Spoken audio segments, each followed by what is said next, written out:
Alright, what's going on everybody? Welcome back to another video here on the channel, and today we're doing something definitely a little bit different. I've never really made a video kind of like this, so this is definitely my first time doing something kind of like this, and it's pretty refreshing because it's a little bit different than the normal content that I would upload to the channel here. But as you guys may have seen by my recent community post, my blog on OptiWorld, or by hearing it referenced in one of my recent videos, I've been working on my own video game project, and it's not even close to being finished, by the way. I just want to add that in there. This game's probably 5% done max. There's still a whole lot ahead that needs to be done, but I'm pretty dedicated to this project. I've had a lot of fun with it so far. I've probably sunk at least 80 hours into it total, kind of hand designing all of the maps and starting to create the basic beginning quests of the game and starting to put some of the systems in place to make sure everything stays at least somewhat balanced. But yeah, I'm working on my own video game project in a program called RPG Maker MV. RPG Maker has been used to make a whole lot of different games. Some of them have been actually very good. Some of them have even as high as like an 86 on Metacritic and have been like cult classic games, but of course there's also a lot of random games made with it since it is such an easy to begin with project. But I'm working on my own video game and it's going to be an RPG title. There's going to be a lot of different things that you can do in it. So the basic synopsis of the plot: it takes place in a kingdom called Pulchra, and basically Optimus, which is the main character of the story, alongside many other civilians of Pulchra, are turned into orcs when an evil force called the Grim Regime invades the kingdom. So basically, your role in the game is to do pretty much anything you want, at least to a certain extent. You're going to complete quests,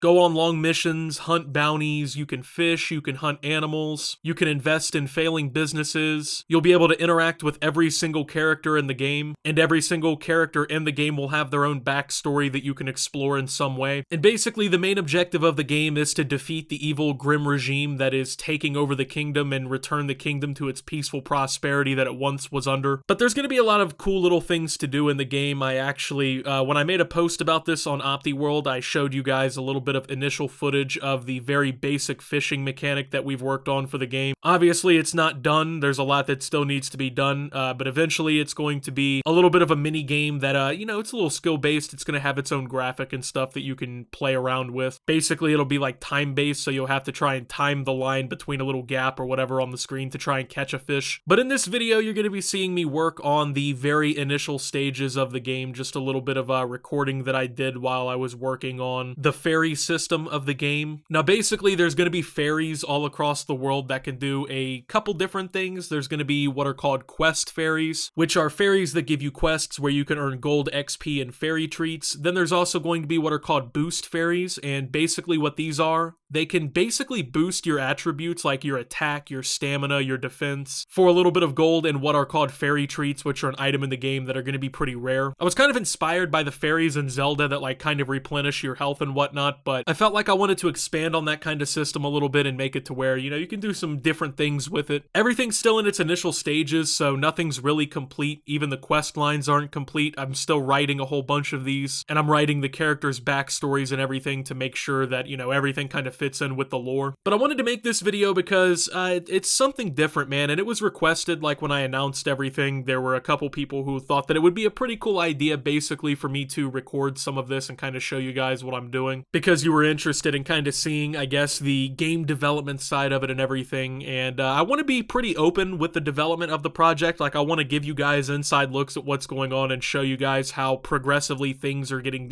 changed and become better and whatnot in the game, because not only can we get a lot of user and game playing feedback from that, but also because it's something that most game development people don't really do. Like obviously, especially in like the AAA industry, most developers are not really open with their projects. They don't show people what's going on. They don't show people the trials and tribulations of the development and all of the things that go into actually making a game. And considering I'm making this game for my fans, I thought that it would only really be appropriate to kind of share the development and the creative process with you guys at least a little bit. So to give you some basic information on the game, right now it's called Project Pulchra. I don't have a final name for it. It is referred to in the game development files and stuff as Optimus, the quest for the Horser, but I don't think that name's going to be final, considering that it doesn't really play in with the main story that much. It was just kind of the name that I created when I started the whole thing. So the game will be available for both PC and Mac. If the game is successful enough, I will consider kind of releasing it for mobile devices or whatever, but that's not planned off the jump. People have been asking a lot about like the pricing and everything. Obviously, this is not a $70 video game. Right now, I think the max price that I'm capping, at least in planning, is $5.99. Anywhere from $3.99 to $5.99 I think is going to be the final price for this game. So far during playtesting through the beginning quests and everything, I've gotten to about 40 minutes of gameplay. I want there to be at least 10 to 20 hours of gameplay total in this entire project at some point. I think that's a pretty fair price, at most like $6 for up to 20 hours of gameplay. I think it's pretty fair, plus it has its own original story and everything that's going down. So that's kind of just some of the information I wanted to share about the project.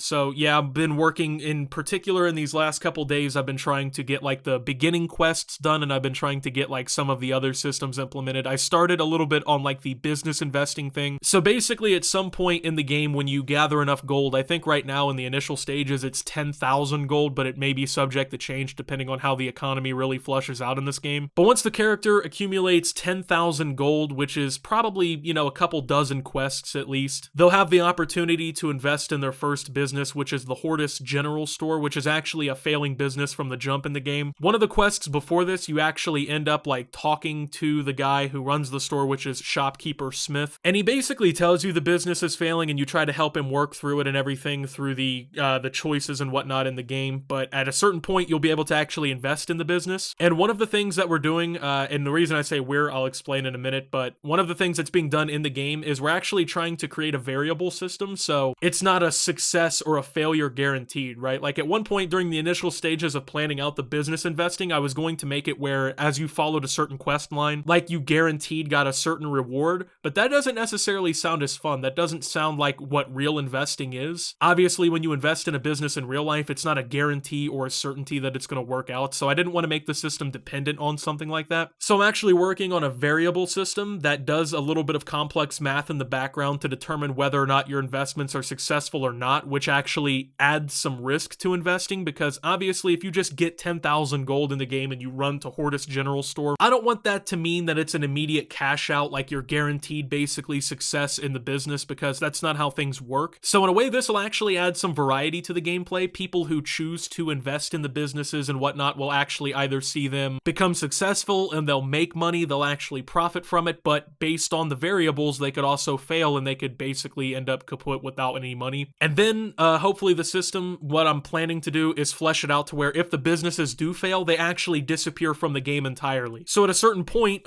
for certain players, if the business doesn't work out at the Hortus General Store, the whole little town of Hortus will just go without a store. Or if it's pretty successful, it could actually see the selection of items even be potentially like improved or whatever, and it would make the store experience better for players. So that's kind of what is the plan right now for that kind of system. But so that's a couple of the systems I've been kind of working on in the game right now. Another system I'm considering implementing into the game is a reputation system. I really like the idea of that, but the problem is that is so difficult to actually implement across the board. I mean, to make the choices actually matter on an individual scale to the point where having a true reputation system built in would take a ridiculous amount of time. I don't even know if I have the expertise to actually pull this off. I've been kind of fiddling around with it, trying to plan it a little bit, but I think that's going to take a while to implement, if it even gets implemented in the first place. And I kind of want to expand on the fishing segment of this all, because that was one of the things that I kind of showcased in the first update for the game, and a lot of people have been talking about they don't like the fade to black animation that it does and kind of the randomness of everything. Obviously, that's understandable. This is the initial stage of it, so that's not what the final product's going to look like, and that kind of leads me to this point, but I actually found somebody who has a lot of experience in this program who is willing to help work on the project, so it's not going to be just me working on this. There's actually hopefully going to be even more people involved than just the one that I've already secured. Not only will this speed up the development time for the game, but it's actually going to make the game way better, because one of the things that we're going to be working on is the fishing segment of this game. We're going to make it more like a mini game where a little graphic will come up on the screen with a sliding bar, and you have to match the bar into a certain little part of the game to basically actually get a fish, which adds a little